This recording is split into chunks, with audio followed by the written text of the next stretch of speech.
Greetings and beyond the new, my name is Omni, and welcome to the current installment of What If Deku Was the Reincarnation of Jugo Part 8. Alright, I'm going to be going ahead and switching to the first movie, where they go to Island. Okay, so yeah, everything is the same old. Everything goes like in canon up until when Deku is told by Bakugo to do the challenge. Deku does the challenge by using multi-particle clone jutsu to create 100 particle clones, and when the announcer says go, it took a nanosecond for Deku and his clones to destroy all the robots. Everyone is shocked about how fast it was, and then Bakugo, being Bakugo, tries to attack Deku. Oh, and I'm going to say everyone in Class 1A and B were both invited.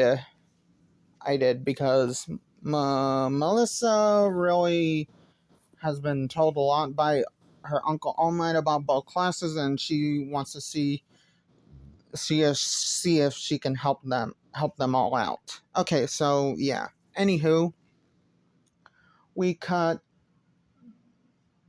and when Bakugo tries to attack Deku, he dodges and then smacks Bakugo upside the head, knocking him out, then dragging him by his legs to the infirmary. Anyway, everything else goes like in canon all the way up until when the fight between between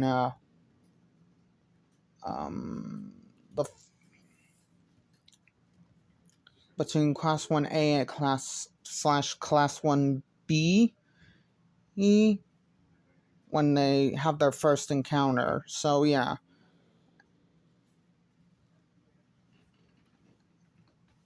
Everyone in canon that fought in the first encounter fights, and then let's see. Oh yeah, then we go ahead and let's see. Yeah. Anywho, and plus 10, then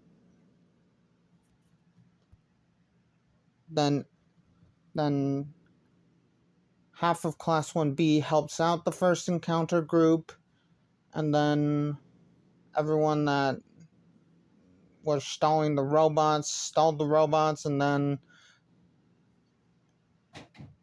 everyone else that made it. So yeah, so Deku and Melissa managed to get up to the top, and everyone else in Class 1A and B remaining were all fighting against the robots. Okay, so yeah. Deku helps Melissa out by fully morphing his back into like a saddle cockpit, like in the basically being a saddle cockpit. Okay, so they get up to the roof. Melissa gets into the control room. Then everything goes like in canon from there, and the battle between him and Wolfram begin. Okay, so yeah. Anywho, after when Wolfram makes his appearance, and that's also when All Might makes his appearance, because All Might managed to get away without anyone even noticing. But Melissa had already disarmed the alarm system, and he had tried to go after David after he fully transformed into his second stage curse mark. arc, arc. Wolf. He manages to damage the helicopter enough for it to make a light crash landing. So yeah. Anywho, now we go. So he gets David and his traitor's assistant into to the control room, and then that's when the battle between Deku and All Might versus Wolfram. Now everything goes like in canon, so with All Might anyway, in his second stage curse mark form, while Deku uses particle style Gatling gun to to keep let's see, to keep Wolfram from firing long range attacks, but he also switches between that and particle dragon bomb, particle style particle dragon, and particle style dismantling wave, and particle style disintegration, whatever, the one that looks like a cone. um, Sorry if you hear anything in the background, that's just my relative. Okay, so yeah, anywho, let's get back into the fight. So they keep on trading blow after blow after blow after blow. Then Wolfram thought of the idea to make the central control tower tip, so that way he could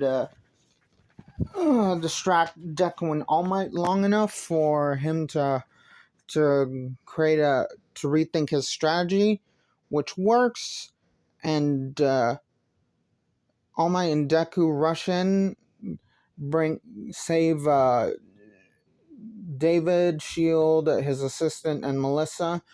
All Might carries the two men, while Izuku carries Melissa of how in his let's see. Oh yeah, carries a bridal style.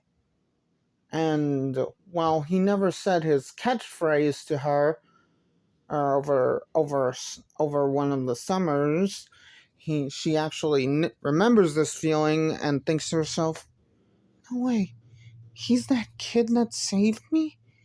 He does long that a while ago." Okay, so yeah, Melissa's in the harem. Actually, yeah. Being carried by him bridal style confirms her suspicion that Deku the same boy that has the catchphrase "Time for good." Okay, so yeah. Anywho, then that's when a bunch of then the other members of Class 1A and B, and along with all the adult women that are in his harem, come around. They managed All Might and Deku tell them to round up Wolfram's um, grunts. So yeah, they do that while they also protect Melissa, her father, and her father's assistant.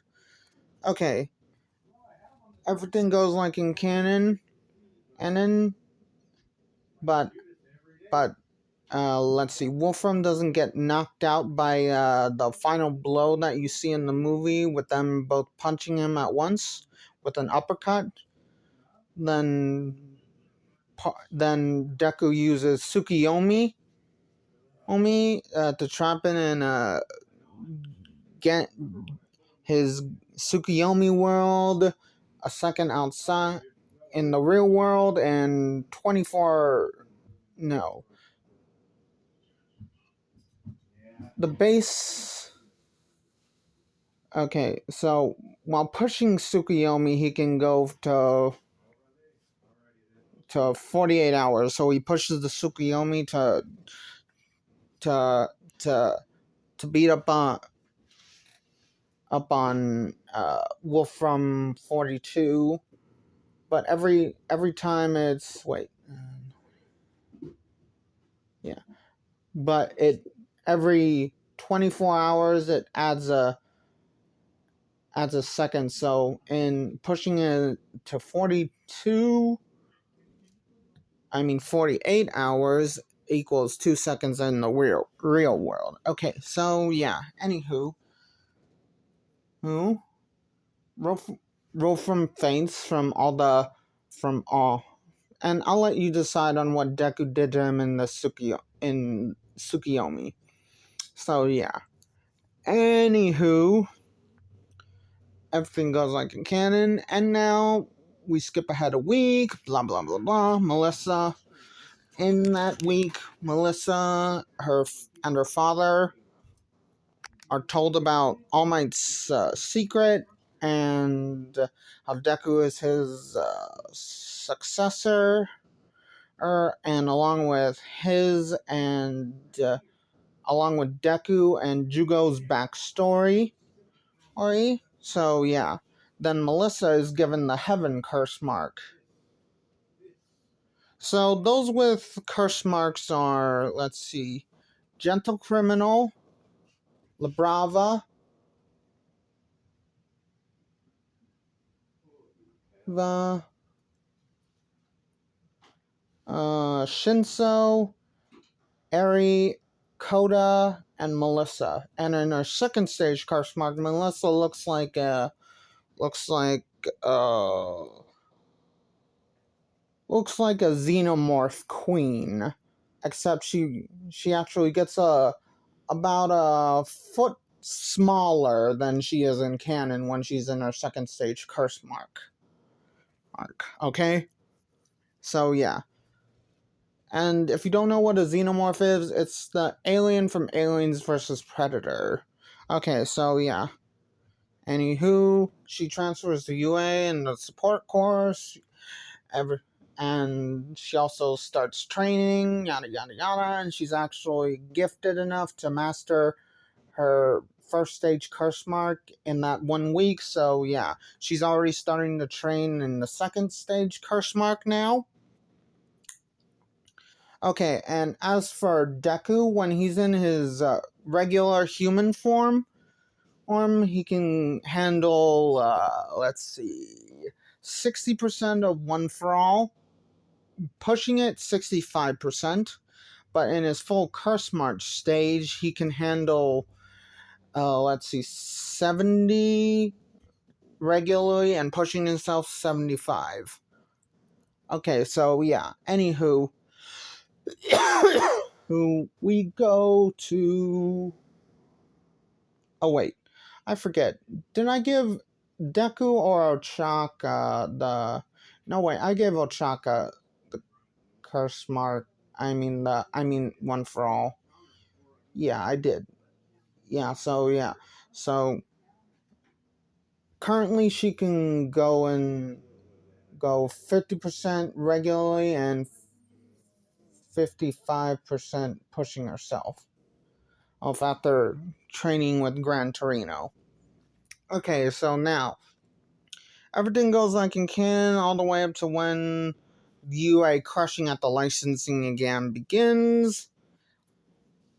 All the groups that Class 1A was forced to split up in are like in canon. So Deku starts out alone, gets ambushed by Himiko, pretending to be that Shiketsu's girl, all with the quirk similar to Midnight's quirk. Okay, so yeah. Anywho, everything goes like in canon, blah blah blah blah, and then when Gang Orca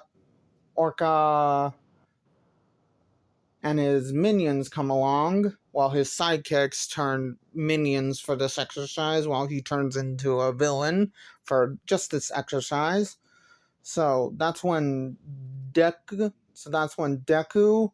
Bakugo, Todoroki, the kid with the earthquake power, the kid with the wind power, our all fight together to keep Gang Arthur distracted. Fight goes. They basically are forming a perimeter, keeping him from the from the from the from the healing center that they created for the test. So, and they're holding it like the Avengers movie where Ultron first appears in the live action movies, and when he tries to deactivate the gravity machine, dropping Scarlet Witch and her brother's hometown onto the ground, destroying it. So yeah, anywho, that's how it goes. They managed to run out the clock, and bada bing, bada boom. The licensing exam is over. However, everyone that failed in canon fails in my canon. So yeah, Bakugo, Todoroki, and those two from Shiketsu High are both going to the part where they have to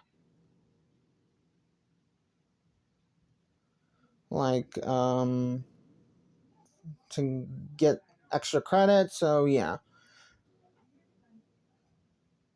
Oh wait, I think I covered this already. Man, I have a serious brain toot right now. So yeah. Um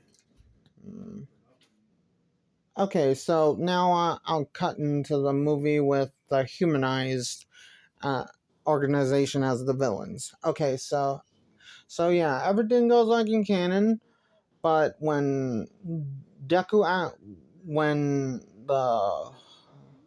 the kid with the bird quirk irk in the movie is heckled by Deku, Deku manages to use particle shield jutsu. So yeah, then he uses Earth style headhunter jutsu to get down into the sewer, and then he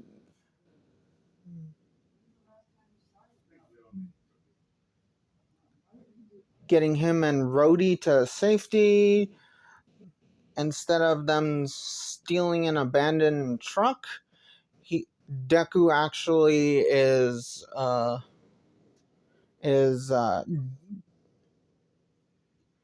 using let's see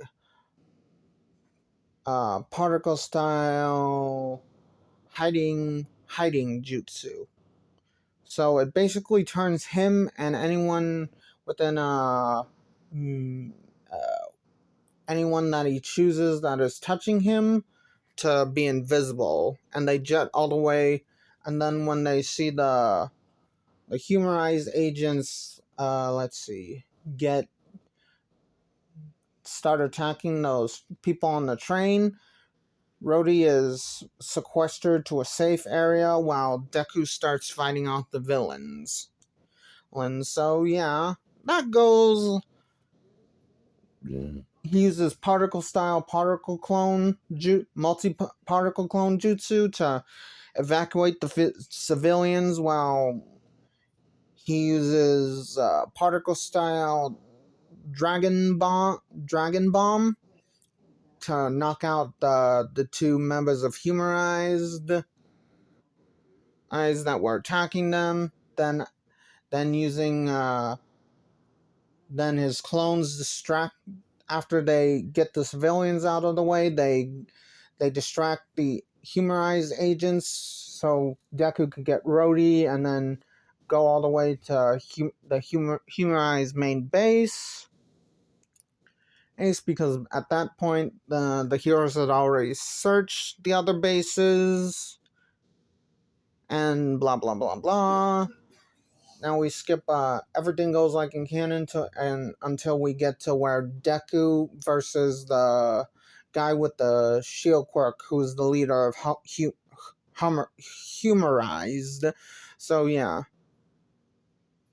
So that's when he unveils particle sage mode, which allows him to actually pass through and actually deal damage to the guy.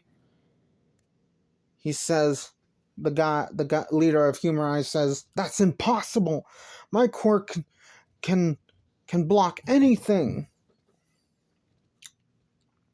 Oh, really? Well, the air is made out of particles, and it doesn't block the air. Otherwise, you would have suffocated to death, right?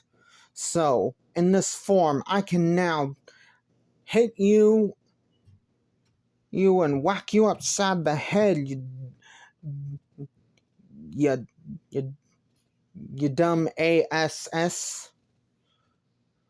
The leader is shocked by this, and Deku starts pummeling him like a stand would against a person who doesn't have a stand, just going all ham wild on him, allowing Rhodey to deactivate the bombs. The day is saved. Deku then Talk no Jutsus him, asking him for a guy who's supposed to be as smart as you, who did you actually physically try, instead of talking to try and get your quirk under control? Did you even try to do strong work in order to get control of your quirk? The leader glares at him. Of course not. How would I be able to train my automatic defense quirk? Deku says, "You really are a dumb ass." So yeah, I have already thought of 100 different ways to train your quirk, so you could have become a hero and made it so where it would only deflect things that you don't want hitting you. So yeah. And then after this, Deku neck chops him, blah blah blah blah, knocking him out. Anywho, everything goes back to normal. Yada yada yada.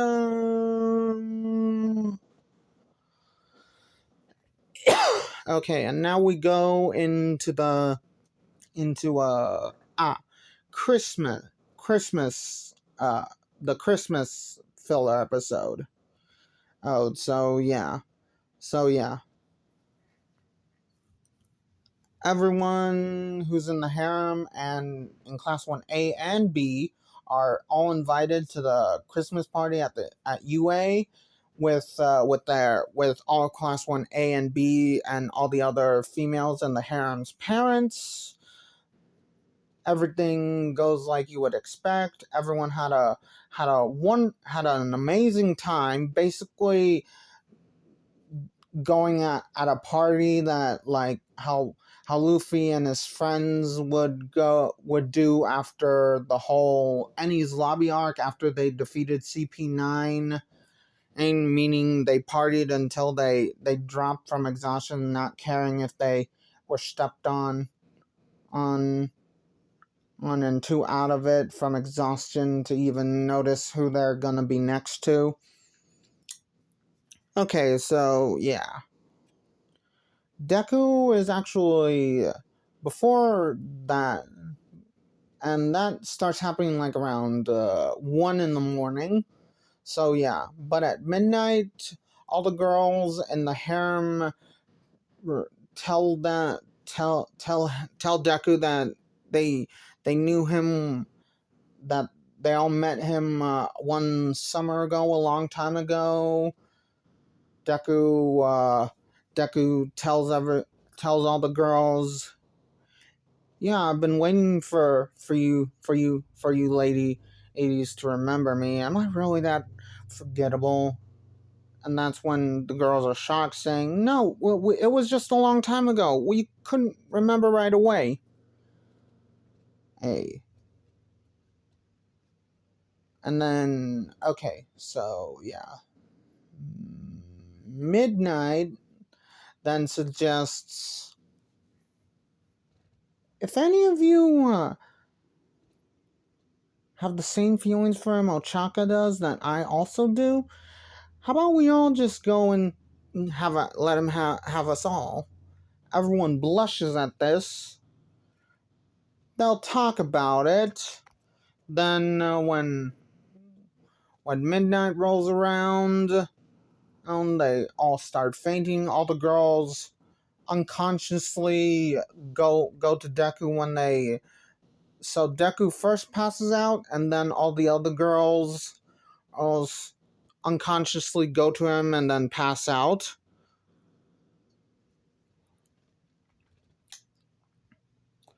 Out laying laying next to him like laying next to him, then blah blah blah blah. Then the next morning, which is going to be 6 o'clock, when they all wake up,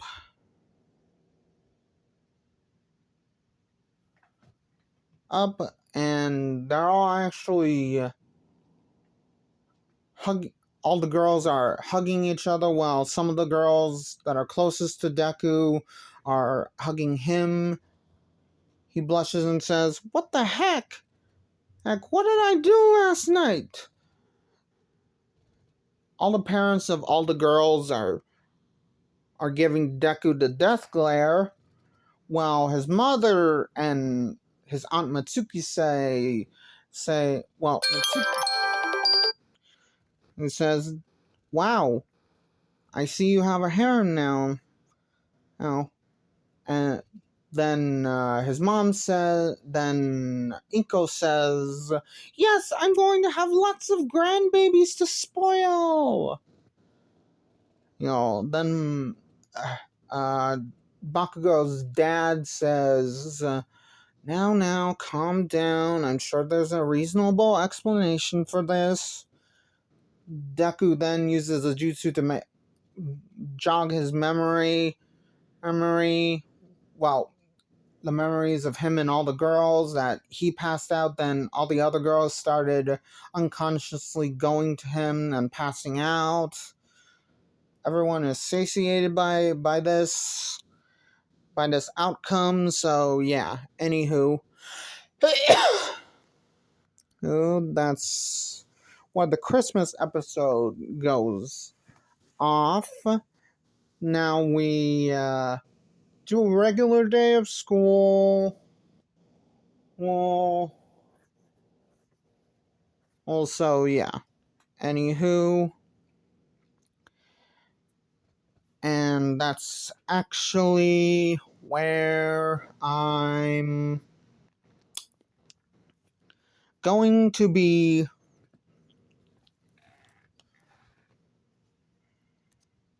leaving it off for now. Like, comment, and subscribe.